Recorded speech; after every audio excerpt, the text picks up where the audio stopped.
What's up, folks? We are back again with another week of the Life We Chose podcast. Another week down. Yes. Good energy in the air. It is daytime. Last episode, it was not. So we are happy to be here early in the day and present with you guys for another really cool episode. We want to do some housework.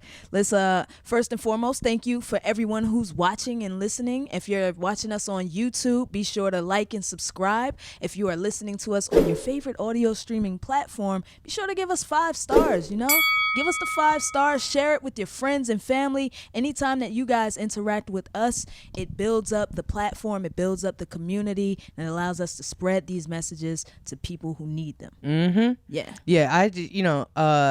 I might say this for the end, but I was gonna say we've got a lot of great feedback on the last few episodes that we've had of the podcast, and we're just starting this off, so just wanted to give a special thank you to the people who they know who they are, but they sent us text messages and stuff like that, just kind of encouraging us on this journey. So for sure, thank you. Thank you to everyone who's been a listener thus far. So let's dive right in. I'll be honest, I don't know what I'm calling this episode yet, but we're going to break it down. Yeah.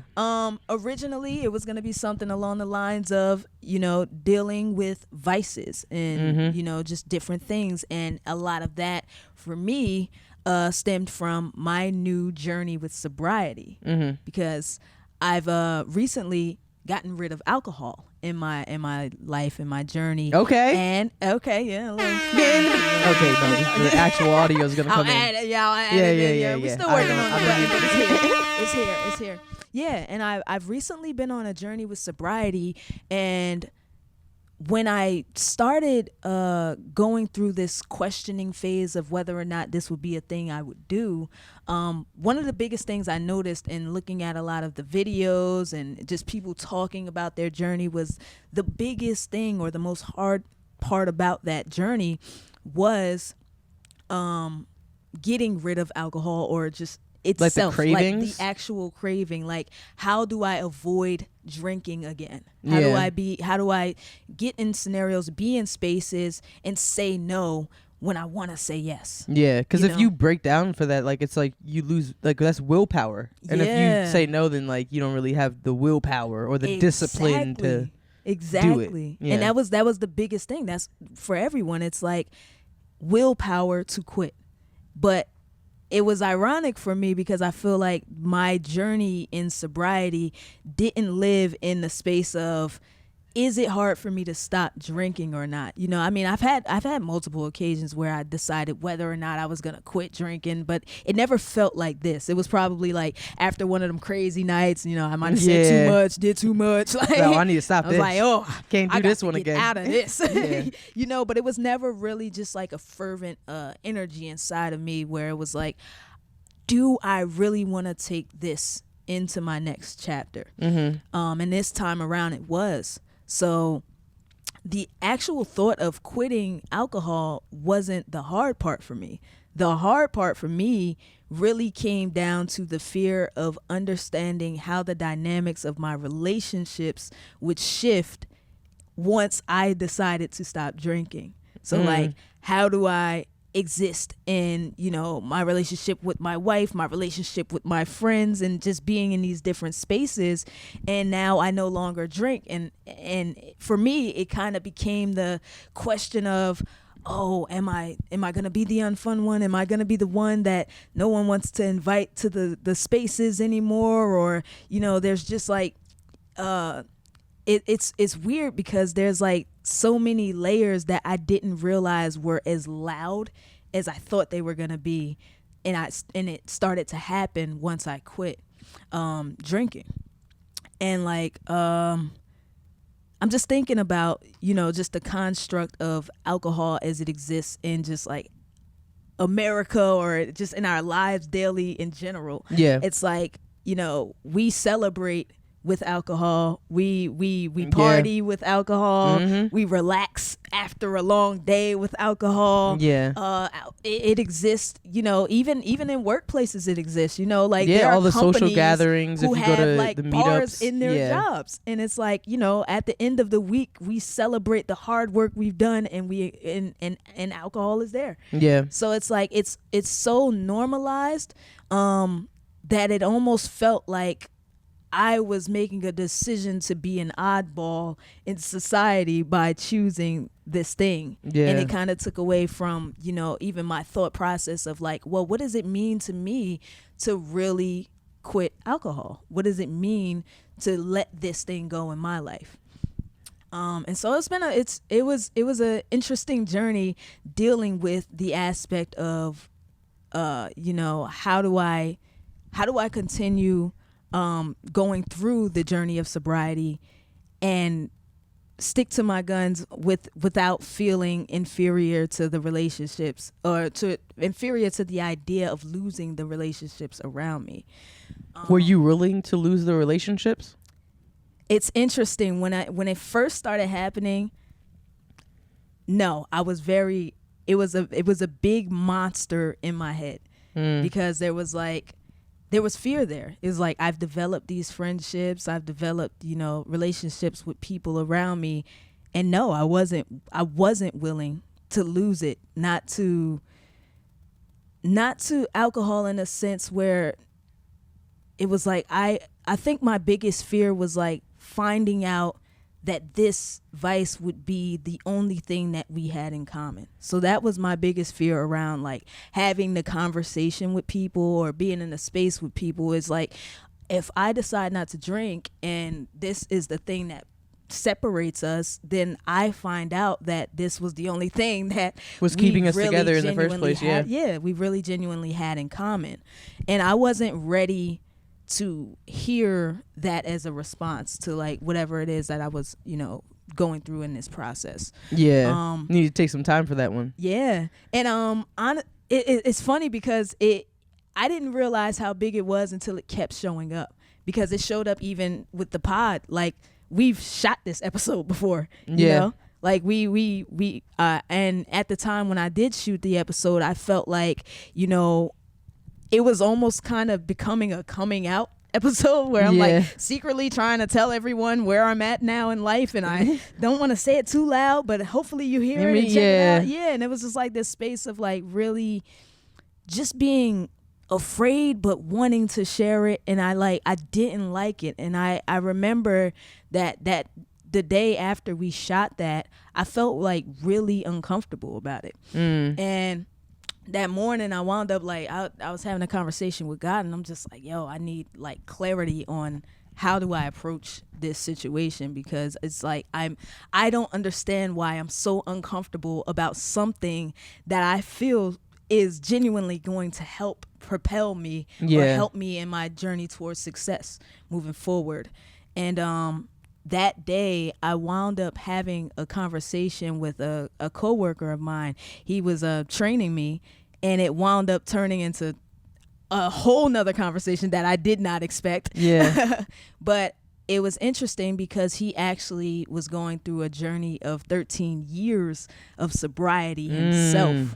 And so like in the midst of this conversation, you know, he gives me the backstory of his life, and he's like, you know, I lost it all. It was a lot. I was like a very angry person. I had lost control of a lot of different things. And he's like, as he's going through his journey with alcohol, and then talking about, you know, the first year was really hard, but here I am 13 years deep in this, and I wouldn't trade it for the world. It kind of shifted my perspective on how I felt about it, because in some senses it's like he kind of came as like a sensei or a mentor, in a sense where it's like it put a human circumstance and a real face on this situation, where it's like I could have the potential to really succeed with this for the rest of my life. And I think that was like a living, breathing example. Yes. And one of the things that he said that really made it a lot more clear to me that I needed to stand behind what it is that I'm doing is he was like, I did lose friends in some of these circumstances. You know, I had a party crew. I had some chill friends and things. Some people stayed, but some people went.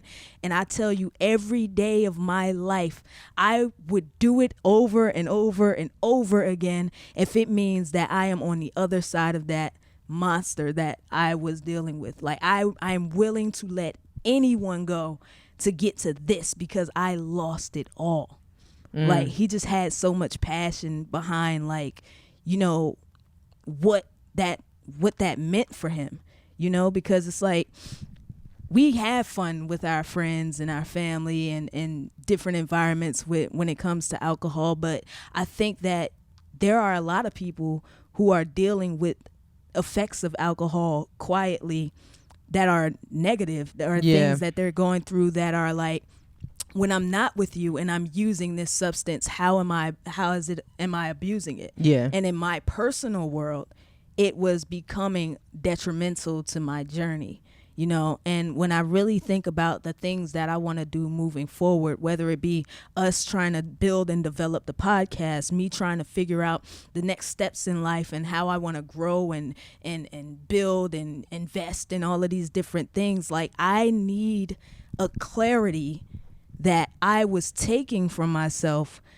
with the abuse of alcohol. And that's beyond the hangouts, the parties, the fun. Like I'm going home, grabbing a bottle before I get home and I'm chilling, just drinking. Like it's like every day, everything has a reason to drink, you know? And it's like, it got to a point where I just said to myself, what I want is so much bigger than what this habit provides.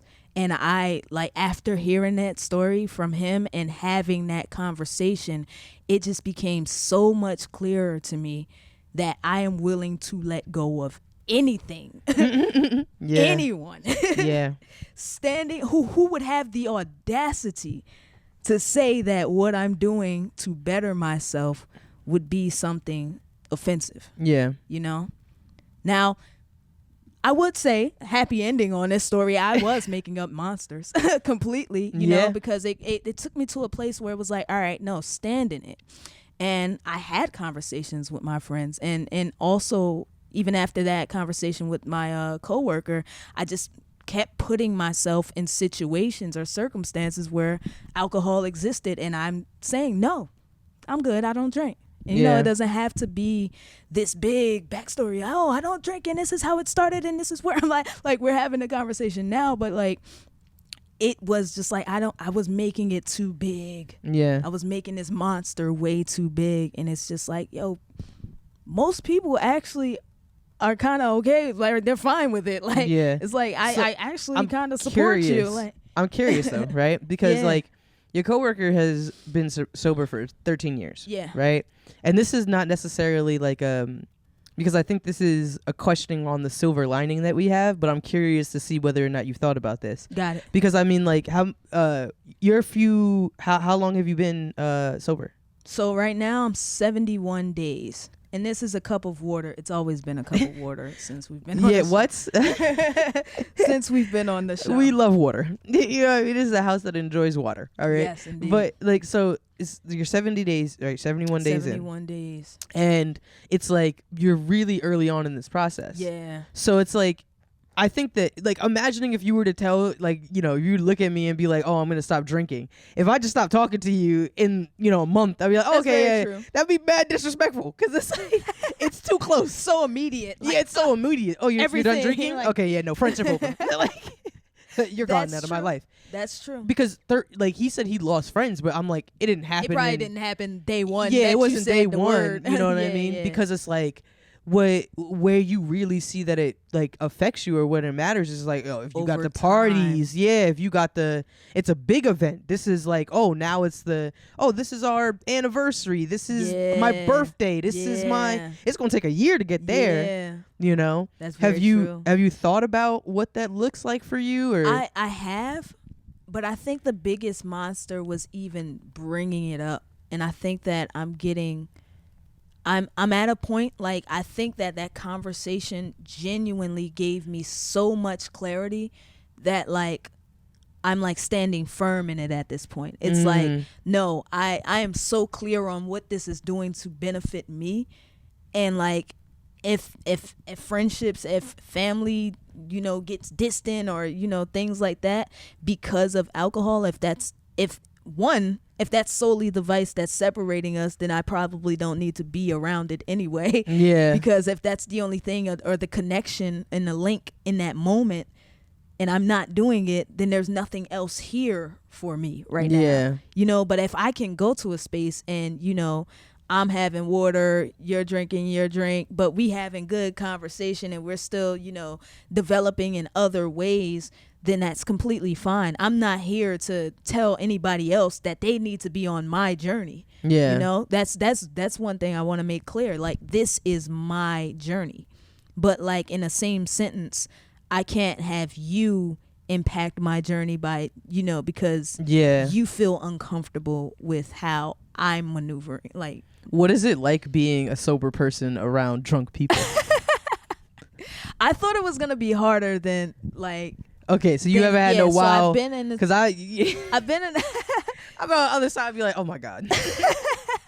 No, I've been in like just a couple different circumstances where, like, you know, it's interesting because it's like, oh, I would be lit right now, like, but then you kind of just get to watch the party as it's happening, and it's like, I don't know, I don't feel a way because it's not like I'm not drinking because I can't, or like I'm trying not to. Like, I genuinely, like, most times feel nothing toward the alcohol. I don't know what switched, but like, it's just like when I decided I don't want to do it anymore, it just like, it switched. And if ever, you know, I do ever have an urge or something like that, the most that I go with it is like drinking alcohol free wine or something like that, or de-alcoholized wine. And I most times would do that in a situation where it's like a large environment where a bunch of alcohol is there or something like that, and I'm just like, you know, avoiding that thing, and I'm ultimately just kind of blending in. You know, it doesn't have to, because I also don't want to be in a space where at every party I'm like explaining my journey of sobriety. Like, I really just don't. I'm not even trying to go there. Like, but you know, some people do ask, you know, like, if it's, because it's interesting, you know, you say like, oh no, I'm good, I don't drink.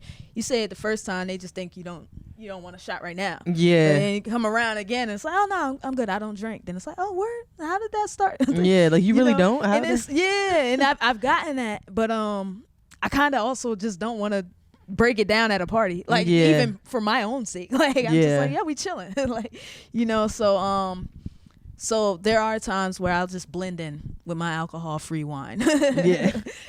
Make life easier, you that way. Yeah. I would like you to know that you drinking has absolutely no bearing on our relationship.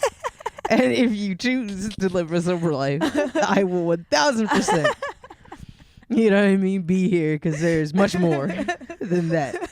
You know, cause I feel like my sobriety journey will strengthen it's our relationship. You know, I think, like, because it's not to, like, it, you know, for me, I think, like, it's not that I haven't drank, like, you know, I've consumed alcohol before. Yeah.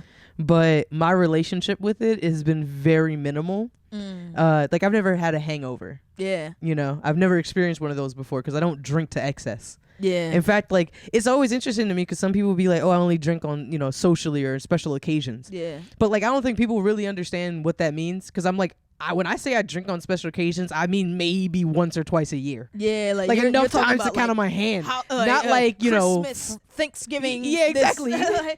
I'm not doing that. Like, it's like, you know, your wedding, my birthday. Yeah, like, I think this like you year. Can count, like them. I can find them, and it's usually in scenarios where it's like, I think this year I can name 2 times where I drank alcohol. Yeah, you know, and it's like.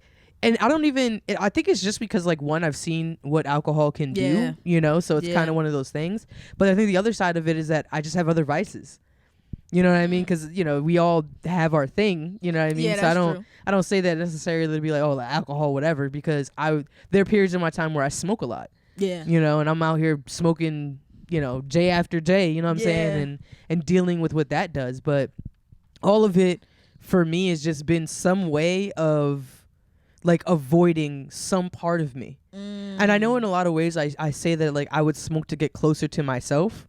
Yeah. But it was really just trying to get away from something.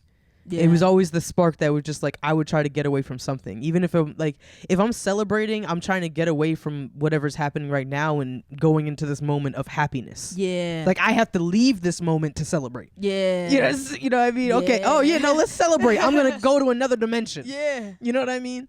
And it's like I think that, you know, it's definitely showed up in my life, but I just think it's just like, you know, and we don't even know what ways the vices show up for the audience too. Yeah. Because the thing is like we can look at alcohol as one thing, we could look at smoking as another, because, you know, or we could look at, you know, attention. Yeah. Is an addiction. And I think that's something we probably all can resonate with. Yeah. When you think about like social media or just different things of that nature. Like attention is definitely a major vice that, you know, we're battling with. I even notice like I'm scrolling through different friends and like through stories, and I'll see like occasional posts of like, oh, I'm off this for 2 weeks, you know, I gotta get things together, or like, oh, I'm back after my hiatus, you know, like we're constantly battling with the struggle for like what attention does for us mentally and how it affects us, so much so that we need to take a step back and reevaluate our relationship. Yeah, because like I believe that's coming from a stemming from the fact that they're trying to get attention, right? So whether you're posting, you're trying to get out, you're trying to do things, you're not receiving the likes and the views and the things that you want. Yeah. And when you're deprived from that attention, now you're restricted. Now you got to go on a detox because it's like, oh, this is a problem.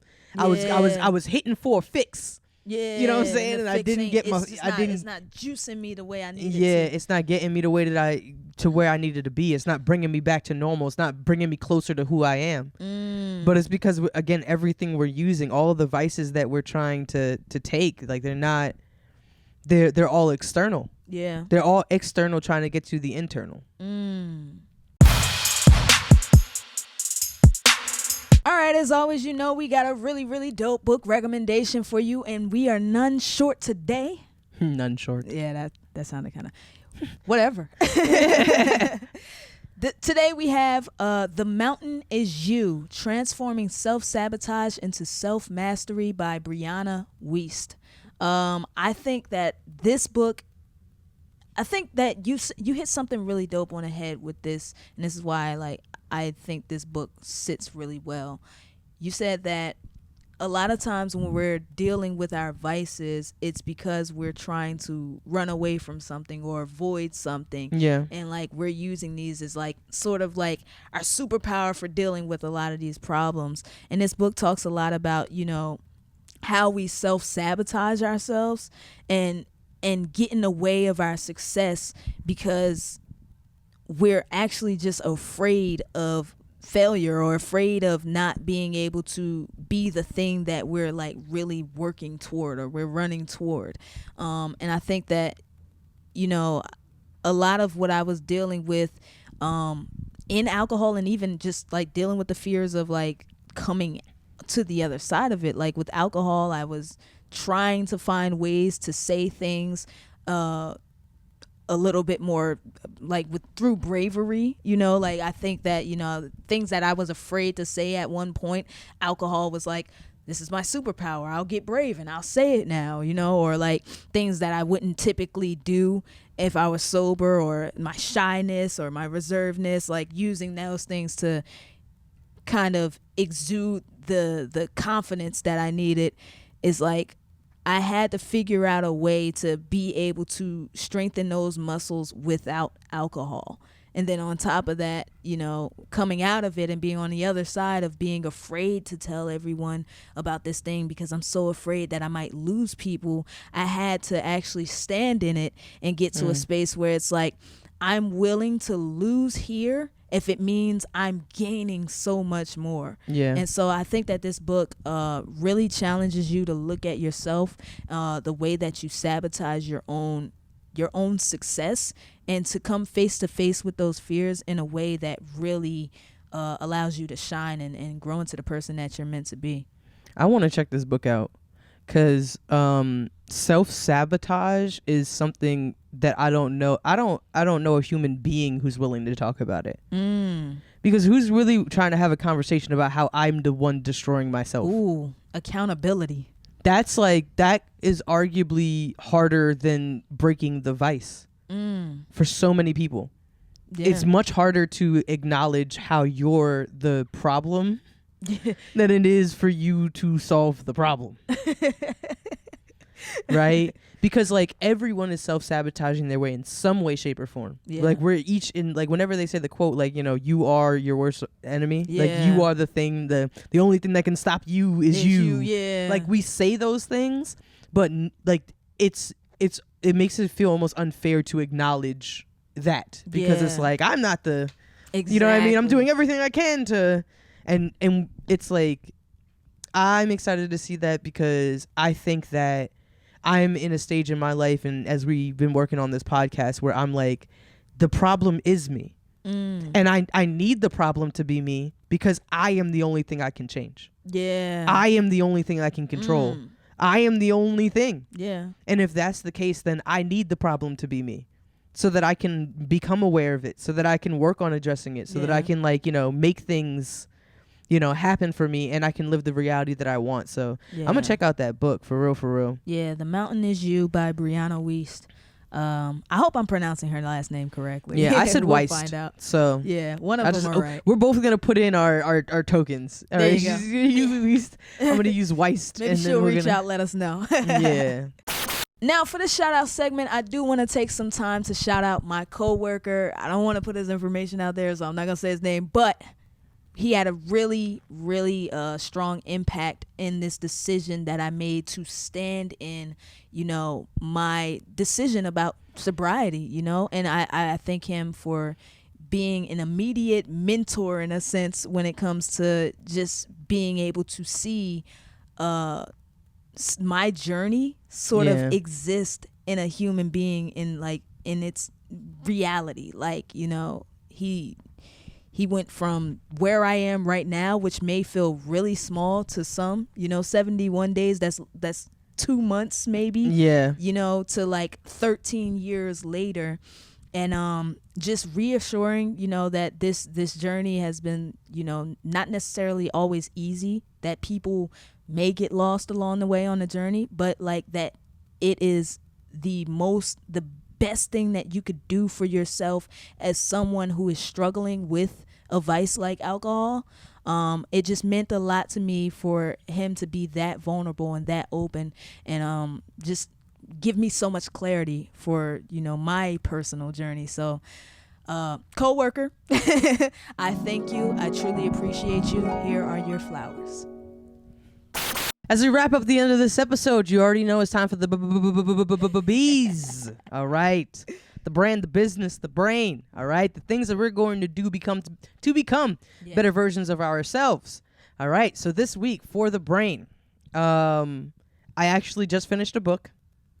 Which I think it should be I'll probably make it the recommendation for one of the episodes coming up, right?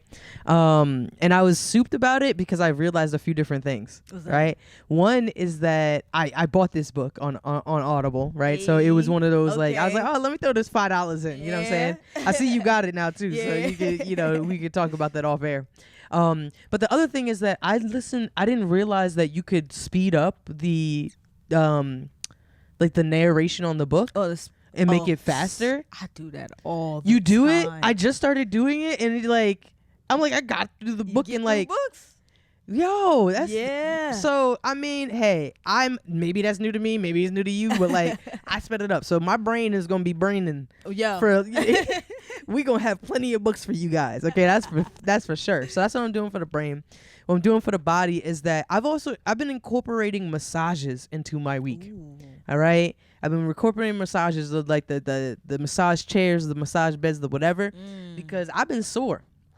I've been trying to get back running a lot more. Okay. So my legs have been much sore. So it's like I've been trying to incorporate the massages just because I want muscle recovery. Yeah. I never think about recovery. You know what I'm saying? So that's what I'm going to do for the body.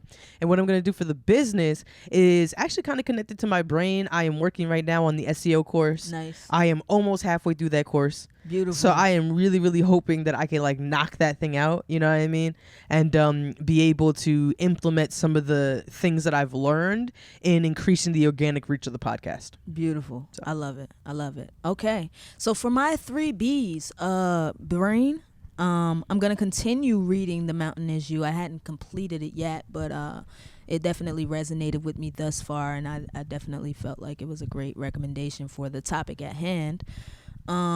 For the body, I ain't gonna lie, I gotta be honest with y'all. I've been slacking a little bit in the gym. Really? It's been rough. I've been slacking. Come on, bro. I know, but you know, wifey already told me 5 a.m. tomorrow.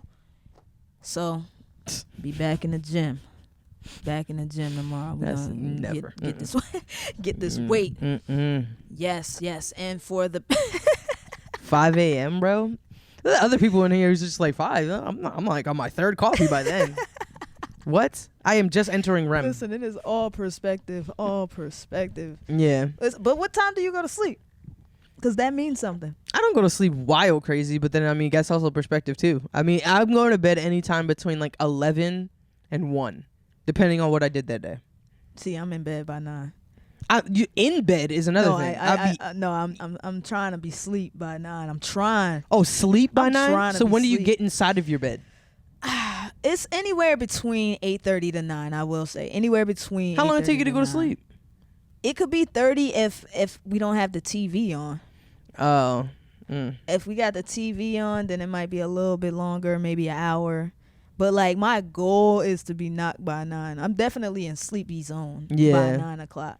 And then but yeah, ultimately somewhere 9:30 I'm trying to sleep. But like that's what makes it a lot easier to get up around I can imagine. 5. Yeah. Can only imagine. Yeah. But and lastly, the business. Mm-hmm. We're gonna continue, you know, I think we're trying something new as far as like, you know, how we're promoting or how we're, you know, creating content. So it's just constantly strategizing, constantly you know, figuring out the best way to present this content to you guys, and also just, you know, new ways to build community with you guys. So we'll be doing some of that on the back end as far as, you know, figuring out how we connect with you, and stay in tune. For sure. For sure, indeed. So we want to thank you very much for tuning into this episode of The Life We Chose. We had a nice conversation about vices, sobriety, the things that are kind of holding us back. And we really hope that it resonates with you. And if it does, be sure to like, subscribe, comment. I guess it depends on where you at. 5 stars. You know the deal. Hey. We said it in the beginning. We're going to say it at the end just because you know the housekeeping. Oh, yeah. You know. But and also share it with somebody who may be going on their journey as well. Exactly. Listen, guys, we love you. We appreciate you. We're out. Peace. Yeah, this is the life that we chose. All about goals, all about getting the go.